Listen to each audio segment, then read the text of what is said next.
Mayotte, le bureau de coopération décentralisée voit le jour.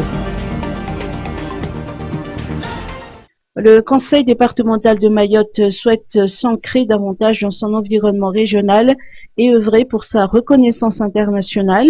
Dans ce cadre, le conseil départemental de Mayotte a mis en place un programme d'ouverture de bureaux de la coopération décentralisée dans les pays environnants. Le premier bureau de la coopération décentralisée a été inauguré hier soir. Oui, mais enfin, quand même, c'est très heureux de vous accueillir. Voilà, c'est ouvert.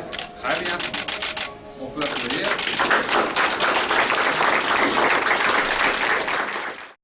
Il est implanté au sein de l'ambassade de France à Madagascar.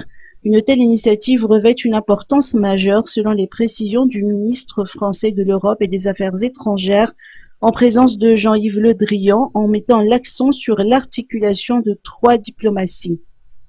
Moi je suis aussi très heureux de voir ce nouveau bureau de la représentation de Mayotte s'installer au cœur de l'ambassade de France à Madagascar, un peu plus d'1 an seulement après que l'initiative ait été initiée.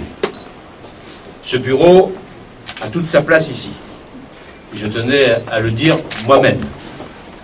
Car ce qui, à mes yeux, fait la valeur de cette initiative prometteuse, c'est au fond qu'elle permet la rencontre et l'articulation de 3 diplomaties. La diplomatie indo-pacifique de la France, la diplomatie des territoires, la diplomatie de la solidarité et de la coopération. Et vous êtes donc ici, chez vous, plutôt donc 3 fois qu'une. Les liens ancestraux entre Mayotte et Madagascar sont forts et les coopérations existent même s'il n'y avait pas encore de présence physique par le biais d'un tel bureau. Il existe par exemple 4 conventions qui ont été faites avec les régions Sava, Sofia, Boué et Diana et d'autres sont en vue. Et on envisage d'avoir d'autres conventions, notamment la région Itas et Andouille.